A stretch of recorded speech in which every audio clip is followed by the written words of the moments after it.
നിങ്ങൾക്ക് ഈ കഥ ഇഷ്ടപ്പെടുകയാണെങ്കിൽ ചാനൽ സബ്സ്ക്രൈബ് ചെയ്ത് കാണണേ. ലൈക്ക് ചെയ്യാനും മറക്കണ്ട.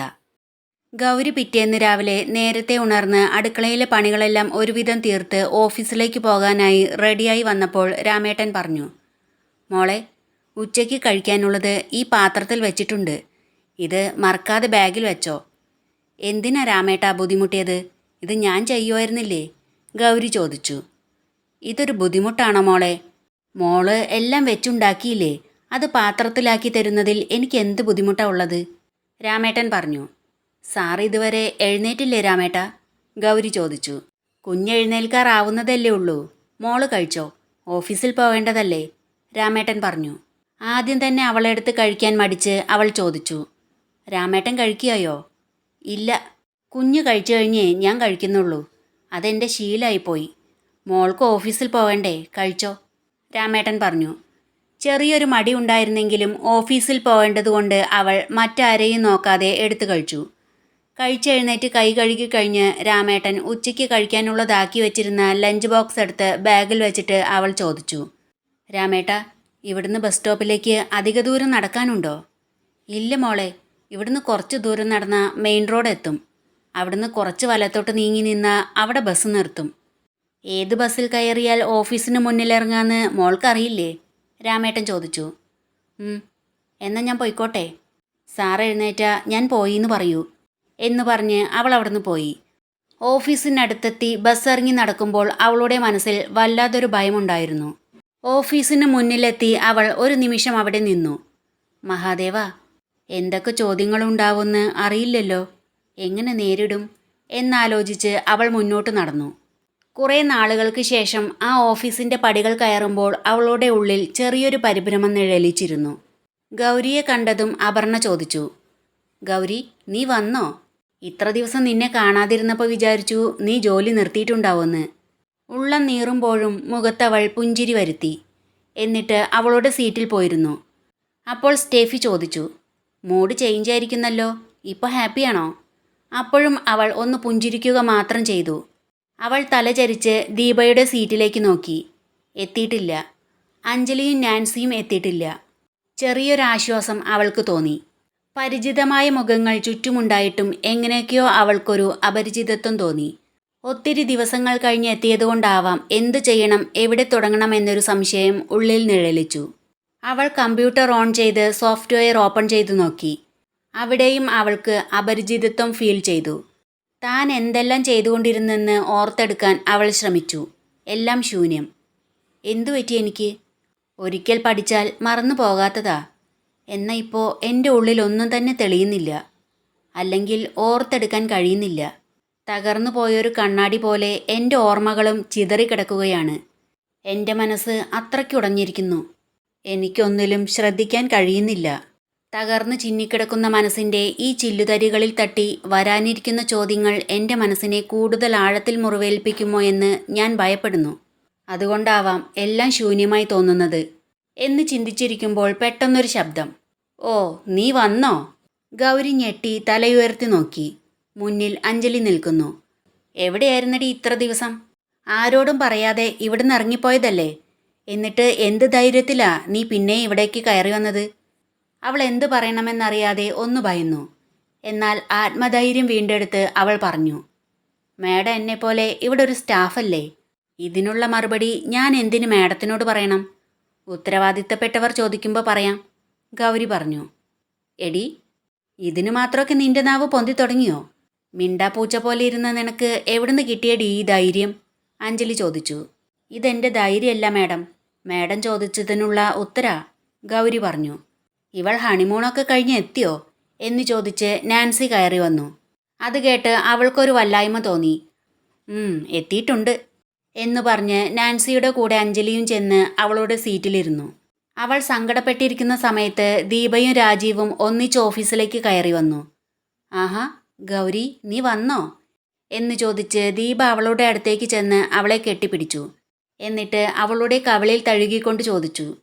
നിനക്ക് കുഴപ്പമൊന്നുമില്ലല്ലോ? നീ ഓക്കെ അല്ലേ?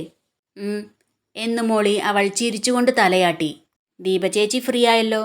നീ ഓക്കെ ആയിട്ട് വന്നാൽ മതിയെന്ന് ദീപ ചേച്ചി പറഞ്ഞതുകൊണ്ട് മറ്റാർക്കും ബുദ്ധിമുട്ടുണ്ടാകണ്ടെന്ന് കരുതി നീ ചെയ്തുകൊണ്ടിരുന്ന വർക്കെല്ലാം ചെയ്തുകൊണ്ടിരുന്നത് ദീപ ചേച്ചിയാ, രാജീവ് പറഞ്ഞു. അവൾ ദീപയെ നോക്കി നന്ദിയോടെ പുഞ്ചിരിച്ചു. ഗൗരി, കൺഗ്രാജുലേഷൻസ് നിന്റെ തിരിച്ചുവരവിന്, രാജീവ് പറഞ്ഞു. ഒളിമ്പിക്സിൽ പങ്കെടുത്ത് മെഡൽ വാങ്ങി വന്നിരിക്കുകയല്ലേ കൺഗ്രാജുലേഷൻസ് പറയാൻ, അഞ്ജലി അവളെ കളിയാക്കിക്കൊണ്ട് പറഞ്ഞു. ചില സാഹചര്യങ്ങളിൽ നിന്നുള്ള ചിലരുടെ തിരിച്ചുവരവിന് പ്രത്യേകം അഭിനന്ദനം തന്നെ പറയണം. തകർന്നു പോയൊരു മനസ്സിനെ കൂട്ടിയിണക്കി വീണ്ടും സമൂഹത്തിലേക്ക് ഇറങ്ങി വരുന്നത് വലിയൊരു പോരാട്ടം തന്നെയാ. അത് നിങ്ങൾക്ക് മനസ്സിലാവണമെന്നില്ല എന്ന് പറഞ്ഞ് രാജീവ് അവൻ്റെ ക്യാബിനിലേക്ക് പോയി. അവിടെ നടക്കുന്നതെല്ലാം ക്യാമറയിലൂടെ കണ്ടുകൊണ്ടിരിക്കുകയായിരുന്നു ദേവൻ. അവൻ അത് ഓഫ് ചെയ്ത് കണ്ണുകളടച്ച് സെറ്റിയിലേക്ക് തലചാരി വലിയ കുറ്റബോധത്തോടെ ഇരുന്നു. രാമേട്ടൻ ഒരു പ്ലേറ്റിൽ കഴിക്കാനുള്ളതെടുത്ത് ഭാനുവിൻ്റെ റൂമിലേക്ക് കൊണ്ടുപോയി കൊടുത്തു. ദേവൻ പോയോ രാമേട്ട, ഭാനു ചോദിച്ചു. ഇല്ല, ഇപ്പോൾ വരും, ഞാൻ ചെല്ലട്ടെ എന്ന് പറഞ്ഞ് രാമേട്ടൻ അവിടുന്ന് പോന്നു. ദേവൻ കഴിക്കാനായി ഡൈനിങ് ഹാളിലേക്ക് വന്ന് ഡൈനിങ് ടേബിളിനരികിലിരുന്നു. രാമേട്ടൻ കഴിക്കാനുള്ളത് കൊണ്ടുവന്ന് കൊടുത്തപ്പോൾ ദേവൻ ചോദിച്ചു. ഗൗരി ഉച്ചയ്ക്ക് കഴിക്കാനുള്ളത് കൊണ്ടുപോയോ രാമേട്ട? ഉവ്വ് കുഞ്ഞേ, രാമേട്ടൻ പറഞ്ഞു. ഡൈനിങ് ടേബിളിൽ തനിച്ചിരുന്ന് കഴിക്കുമ്പോൾ മുമ്പുള്ള ദിവസങ്ങളിൽ ഒന്നിച്ചിരുന്ന് കഴിച്ചിരുന്നത് അവൻ ഓർത്തു. രാമേട്ടൻ കഴിച്ചോ? ദേവൻ ചോദിച്ചു. ഇല്ല കുഞ്ഞേ, ഞാൻ കഴിച്ചോളാം, രാമേട്ടൻ പറഞ്ഞു. സമയം ഒരുപാടായില്ലേ രാമേട്ട, ഇരുന്ന് കഴിക്ക്, ദേവൻ പറഞ്ഞു. അപ്പോൾ രാമേട്ടനും അവിടെ ഇരുന്ന് കഴിക്കാൻ തുടങ്ങി. ദേവൻ ഓഫീസിലെത്തുമ്പോൾ ഗൗരി അവളുടെ സീറ്റിലുണ്ടായിരുന്നില്ല. അവൻ എല്ലാവരെയും ഒന്ന് ഓടിച്ചു നോക്കിയതിനു ശേഷം അവൻ്റെ ക്യാബിനിലേക്ക് പോയി. രാജീവ് ഗൗരിയെ അവൻ്റെ ക്യാബിനിലേക്ക് വിളിച്ച് വർക്കുകൾ ചെയ്യാനുള്ളത് ഏൽപ്പിക്കുകയായിരുന്നു. 2 ദിവസം കോശി സാറും ദീപചേച്ചിയും ലീവായിരുന്നതുകൊണ്ട് വർക്ക് കുറച്ച് കൂടുതലുണ്ട്. ധൃതി പിടിച്ച് ചെയ്യണമെന്നൊന്നുമില്ല, രാജീവ് പറഞ്ഞു. അവൾ അവിടുന്ന് പോരാൻ തുടങ്ങിയപ്പോൾ രാജീവ് ചോദിച്ചു. ഗൗരി, നിനക്ക് എന്താ പറ്റിയത്? ആരാ നിന്നെ? സോറി രാജീവേട്ടാ, എന്നോടൊന്നും ചോദിക്കരുത് പ്ലീസ് എന്ന് പറഞ്ഞ് അവൾ അവിടുന്ന് പോന്നു. ആ സമയത്ത് അഞ്ജലി ദേവൻ്റെ ക്യാബിനിലേക്ക് ചെന്നു. അഞ്ജലി വരുന്നത് കണ്ടതും ടേബിളിന് മുകളിൽ വെച്ചിരുന്ന ഫോൺ എടുത്ത് ദേവൻ പോക്കറ്റിലിട്ടു. എന്നിട്ട് ലാപ്ടോപ്പിൽ നോക്കിക്കൊണ്ട് പറഞ്ഞു, ഇരിക്ക്.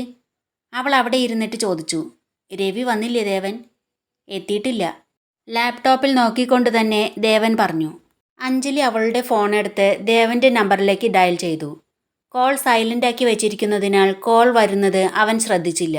അപ്പോഴിത് ദേവൻ്റെ നമ്പർ അല്ലേ? റിങ് കേൾക്കുന്നില്ല, അവൾ മനസ്സിൽ ചിന്തിച്ചു. ഹണിമൂൺ കഴിഞ്ഞ് ഒരുത്തി എത്തിയിട്ടുണ്ട് ദേവൻ, കണ്ടിട്ടില്ലല്ലോ, അഞ്ജലി ചോദിച്ചു. ദേവൻ അഞ്ജലിയെ ഒന്ന് നോക്കി. ദേവൻ കാണാൻ വഴിയില്ല, ഞങ്ങൾ തന്നെ വന്നപ്പോൾ കണ്ടതാ. അതിനുശേഷം അവൾ രാജീവിൻ്റെ ക്യാബിനിൽ കയറിയതാ, ഇതുവരെ ഇറങ്ങിയിട്ടില്ല, അഞ്ജലി പറഞ്ഞു.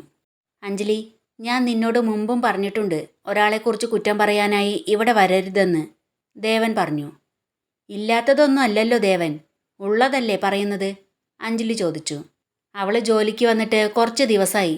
കസ്റ്റമേഴ്സിൻ്റെ ലിസ്റ്റും ഡീറ്റെയിൽസും ഫീൽഡ് സ്റ്റാഫ് രാജീവിനെയാണ് ഏൽപ്പിച്ചിരിക്കുന്നത്. അത് വാങ്ങാനും അതിനെക്കുറിച്ച് സംസാരിക്കാനും അവൾ ചിലപ്പോൾ രാജീവിൻ്റെ ക്യാബിനിലേക്ക് പോയെന്ന് വരും. അതിന് നീ എന്തിനാ മറ്റൊരർത്ഥം കാണുന്നത്? നീ ഇവിടെ വരുന്നില്ലേ, അത് ആ ഒരർത്ഥത്തിലാണോ, ദേവൻ ചോദിച്ചു. ദേവൻ, ഞാൻ നിൻ്റെ ഫ്രണ്ടാ, മാത്രമല്ല നിന്നെക്കുറിച്ച് എനിക്ക് നന്നായി അറിയാം, അഞ്ജലി പറഞ്ഞു. രാജീവ് മോശക്കാരനാണെന്നാണോ നീ പറയുന്നത്, ദേവൻ ചോദിച്ചു. രാജീവ് മോശക്കാരനാണെന്നല്ല ഞാൻ പറയുന്നത് ദേവൻ. എന്നാൽ അവളെക്കുറിച്ച് ഒരാൾ ഇവിടെ വന്ന് മോശമായി സംസാരിച്ചത് നീയും കേട്ടതല്ലേ? കല്യാണം തീരുമാനിച്ച അവൾ മറ്റൊരുത്തൻ്റെ കൂടെ കല്യാണത്തലേന്ന് ഒളിച്ചോടിയെന്ന്. അവൾ നല്ലവളായിരുന്നെങ്കിൽ അങ്ങനെ ചെയ്യുമോ? ഇവിടുത്തെ സ്റ്റാഫുമായി അങ്ങനെ അരുതാത്തത് വല്ലതും സംഭവിച്ചാൽ ഈ ഓഫീസിനു കൂടെ അതിൻ്റെ നാണക്കേട്, അഞ്ജലി പറഞ്ഞു. ദേവൻ അവൾ പറഞ്ഞതിന് ഒരു മറുപടിയും കൊടുക്കാതെ ദേഷ്യത്തോടെ ലാപ്ടോപ്പിൽ നോക്കി എന്തൊക്കെയോ സ്പീഡിൽ ടൈപ്പ് ചെയ്തുകൊണ്ടിരുന്നു. ദേവൻ, നീ എന്താ ഒന്നും പറയാത്തത്? ഇത് നിൻ്റെ ഓഫീസല്ലേ, ഇവിടെ ആരെങ്ങനെ വേണമെങ്കിലും അഴിഞ്ഞാടിക്കോട്ടെ എന്നാണോ നീ വിചാരിക്കുന്നത്, അഞ്ജലി ചോദിച്ചു. ദേവൻ പ്രിൻ്ററിൽ നിന്ന് പ്രിൻ്റ് വരുന്നൊരു പേപ്പർ എടുത്ത് അവിടുന്ന് എഴുന്നേറ്റ് ദേഷ്യത്തോടെ അഞ്ജലിയോട് പറഞ്ഞു. ഇത് നിനക്കുള്ള ഫസ്റ്റ് ആൻഡ് ലാസ്റ്റ് മെമ്മോ ആണ്. ഇനി നീ ഗൗരിയെക്കുറിച്ച് എന്തെങ്കിലും മോശമായി പറഞ്ഞാൽ അടുത്തത് മെമ്മോ ആയിരിക്കില്ല, ടെർമിനേഷൻ ലെറ്റർ ആയിരിക്കും. ഇറങ്ങിപ്പോയിവിടുന്ന്. ദേവൻ, നീ തന്നെയാണോ ഈ പറയുന്നത്, അഞ്ജലി ചോദിച്ചു. ഞാൻ തന്നെ പറയുന്നത്, എൻ്റെ ഓഫീസായത്, ഇറങ്ങിപ്പോയിവിടുന്ന്, അവൻ പറഞ്ഞു. ദേവൻ, അവൾ വളരെ സങ്കടത്തോടെ വിളിച്ചു. ഇറങ്ങിപ്പോവാനാ പറഞ്ഞത് എന്ന് പറഞ്ഞ് അവൻ അവളെ പിടിച്ച് ക്യാബിൻ്റെ ഡോറിനടുത്തേക്ക് തള്ളിവിട്ടു. അവൾ ചെന്ന് ഡോറിൽ തട്ടി നിന്നു. ഡോറിൻ്റെ ഹാൻഡിൽ പിടിച്ച് കത്തുന്ന കോപത്തോടെ ദേവനെ നോക്കി അവൾ നിന്ന് കിതച്ചു. ദേഷ്യത്തോടെ ഡോർ വലിച്ചു തുറന്ന് പുറത്തിറങ്ങിയപ്പോൾ എല്ലാവരും അവളെ തന്നെ നോക്കിയിരിക്കുന്നത് കണ്ട് അവൾക്ക് നാണക്കേട് സഹിക്കാൻ കഴിഞ്ഞില്ല. അവൾ ചെന്ന് ദേഷ്യത്തോടെ അവളുടെ ചെയറിലിരുന്നു. ഇല്ല ദേവൻ, ഇതെനിക്കൊരിക്കലും മറക്കാൻ കഴിയില്ല. ഇതിന് ഞാൻ പ്രതികാരം ചെയ്യും. അവളെ നീ തന്നെ ഇവിടുന്ന് അടിച്ചിറക്കും. അതിനുള്ള സാഹചര്യം ഞാൻ ഉണ്ടാക്കിത്തരാം, അവൾ മനസ്സിൽ ചിന്തിച്ചു. എന്നിട്ട് ദേഷ്യത്തോടെ പല്ല് കടിച്ച് ഗൗരിയെ നോക്കി.